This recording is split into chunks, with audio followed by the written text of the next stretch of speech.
Dans cette première vidéo d'introduction au hacking, nous allons faire un peu de théorie et décrire ce qu'est un hacker. Alors j'imagine que si vous visionnez ce cours, vous avez probablement déjà une bonne idée de ce que signifie ce terme.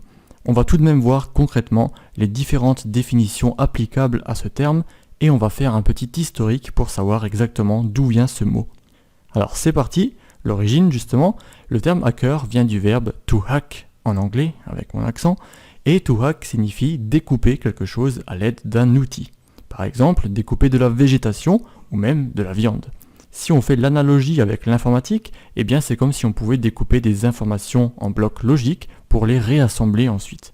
Alors des informations, c'est un terme vraiment large, on peut imaginer un programme ou un système, une méthodologie. Ici donc on découpe quelque chose en blocs logiques, on les étudie et on les réassemble pour former autre chose. Si on continue notre analogie, on peut ensuite modifier le fonctionnement de ce quelque chose pour l'améliorer. On l'a découpé, puis étudié, on sait comment les blocs fonctionnent ensemble, on peut éventuellement retirer ce qui est inutile, mais on peut aussi modifier ces blocs pour en faire quelque chose de meilleur. On peut donc en fin de compte détourner ce quelque chose de son but premier, puisque toutes ces modifications peuvent détourner le programme ou le système de son but initial. Et si on passe à la sécurité informatique, eh bien on peut détourner la protection d'un système. Et le fait de détourner une protection d'un système nous permet d'entrer dans celui-ci et de le pirater. C'est là que se posent donc les deux choix, soit on est malveillant et on va pirater le système ou l'utilisateur, soit on est bienveillant et on va améliorer ce système, soit en programmant ou en créant quelque chose de meilleur, soit en alertant le responsable du système informatique en question. Donc par rapport au mot hacker, on va faire un petit test. On va se rendre sur Google et on va taper le mot hacker. On va se rendre dans les images et on va constater ce que signifie le terme hacker. Alors on se retrouve pour la plupart des personnes. Et la définition la plus populaire, c'est celle que vous apercevez, le personnage un peu sombre, qui n'a pas de visage, qui porte une capuche ou une cagoule. Quasiment toutes les images montrent ce hacker qui est ici le pirate informatique, le hacker malveillant si on peut l'appeler comme ça. Donc c'est ça la représentation populaire et classique de ce terme, mais pourtant un hacker peut très bien être éthique, c'est ce qu'on va voir dans ce cours. C'est une personne qui utilise et connaît les mêmes outils et les mêmes méthodes que les pirates, mais qui s'en sert dans des buts plus nobles de sécurité informatique, de protection des utilisateurs et des systèmes. Un hacker, c'est donc une personne, on l'a vu, qui découpe quelque chose, qui améliore quelque chose, et ce n'est donc pas forcément lié à la sécurité informatique. C'est la définition la plus populaire, mais un hacker peut tout aussi bien être un programmeur. Quelqu'un qui construit un hack, c'est-à-dire un bout de code qui fonctionne bien, qui a été détourné ou qui a été construit en fonction des étapes recherchées précédemment, eh bien on peut aussi considérer cette personne comme un hacker. Enfin, un hacker, c'est aussi quelqu'un qui aura par exemple utilisé une tasse pour maximiser l'espace utilisé dans un micro-ondes et ainsi chauffer 2 bols de céréales par exemple en même temps, tout en économisant du temps et de l'énergie. Vous voyez, on n'est pas juste restreint au terme informatique ou sécurité informatique. Un hacker, si on fait l'abstraction de tous les buts qu'il cherche à accomplir, c'est un bricoleur, un bidouilleur. Et forcément, pour être un bidouilleur ou un bricoleur, il faut connaître le fonctionnement des outils qu'on utilise, par exemple du système, du réseau ou du programme qu'on a sous la main. Au final, le hacker informatique est quelqu'un qui est passionné par la compréhension d'un système informatique et qui va donc bricoler celui-ci, le détourner et construire quelque chose de meilleur ou d'utile aux autres personnes. Si maintenant vous êtes impatient de faire tout cela, de bricoler vos systèmes et d'apprendre comment les améliorer, les sécuriser, en somme, si vous êtes prêt à devenir un vrai hacker, eh bien vous allez être servi dans les vidéos suivantes. N'hésitez pas à poser vos questions si vous en avez et bienvenue une nouvelle fois.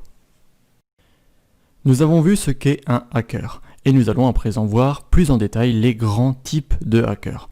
Il y a beaucoup de types différents et ces types sont assez subjectifs. On ne va donc pas faire une liste exhaustive de tous ces types, mais on va parler des types principaux communément reconnus par le grand public. On a en fait 3 types principaux, et tout cela ressemble à un bon vieux film de cow-boy où on a le méchant, le gentil et les personnages secondaires.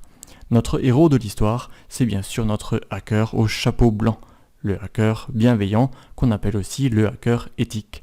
C'est celui qui agit dans la légalité parfaite et qui va apprendre à la sécurité informatique pour se protéger ou protéger d'autres personnes. On cherchera donc à devenir ce hacker à travers ce cours, à l'opposé du hacker au chapeau noir. C'est le hacker malveillant qui va agir de façon illégale et qui n'en connaît pas forcément moins que le hacker éthique. Ce sont simplement ses intentions qui diffèrent puisqu'il va essayer de pirater les autres pour diverses raisons, souvent pour de l'argent ou pour se procurer des données personnelles. Donc on a deux notions différentes, le hacker éthique qui est bienveillant et le pirate, on ne devrait pas l'appeler hacker, qui va agir dans des buts personnels. On a un troisième type, secondaire mais assez populaire, qui est le hacker au chapeau gris dont les intentions sont plus mitigées. Il va par exemple pirater un site web s'il estime que le site fait du tort à quelqu'un ou quelque chose d'autre. C'est donc une sorte de justicier masqué qui va essayer de rétablir la justice, sa justice, entre différentes entités. Mais du point de vue de la loi, ces actions ne sont pas plus légales juste parce qu'il estime agir dans un but noble ou même si le but est vraiment noble. Le hacker au chapeau gris va également pirater volontairement des sites web ou des systèmes, du moins rechercher des failles dans le but ensuite d'avertir l'administrateur ou le propriétaire en indiquant qu'il a découvert un problème.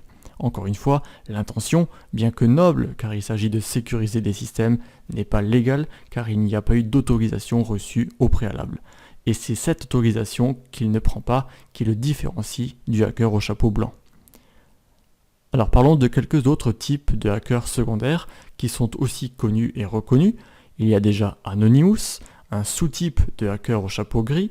Ils sont plus précisément appelés des hacktivistes avec un H, de la contraction entre hacker et activiste.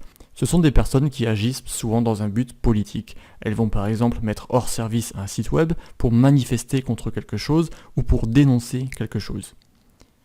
Alors ensuite, j'exagère peut-être un peu, mais il s'agit des gamins qui utilisent les scripts. En anglais, les script kiddies, c'est-à-dire les personnes qui vont télécharger des programmes tout faits, parfois avec les modes d'emploi, et qui vont les utiliser sans gêne sur les autres personnes ou systèmes.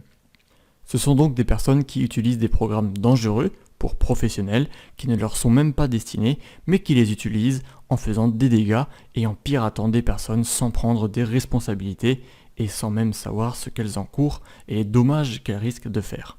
Alors forcément, ces personnes sont rejetées des communautés de hackers éthiques, mais il faut savoir qu'elles existent et que bien souvent, ces personnes sont les premières à pirater d'autres personnes et à se faire pirater également, car elles n'ont pas forcément de connaissances en informatique ou en sécurité informatique.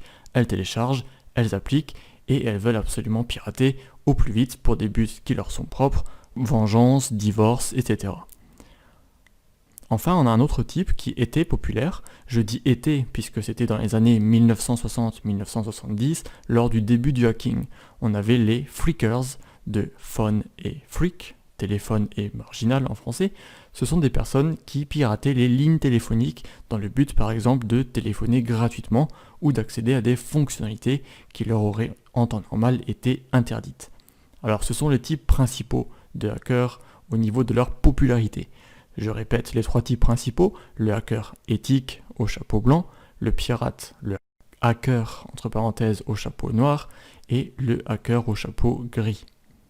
Il y a encore d'autres types de hackers, bien entendu, par exemple le spy hacker, c'est-à-dire le hacker espion en français, qui serait un hacker envoyé et payé par une entreprise pour espionner un concurrent. On a également le suicide hacker, donc le hacker qui se suicide, c'est-à-dire qui ne va pas hésiter à risquer la prison pour se faire connaître ou pour réaliser un gros piratage qui fait la une des journaux. Et pour finir, vous aurez remarqué que j'emploie moi-même le terme hacker pour parler de tous ces types. Je ne devrais pas le faire, mais ce terme est tellement utilisé pour définir tous ces types que je me suis permis de l'utiliser aussi, d'autant plus qu'il est utilisé de manière assez standard par le grand public à présent. Mais je pense que vous avez à présent les définitions en tête et je ne vous embêterai plus avec.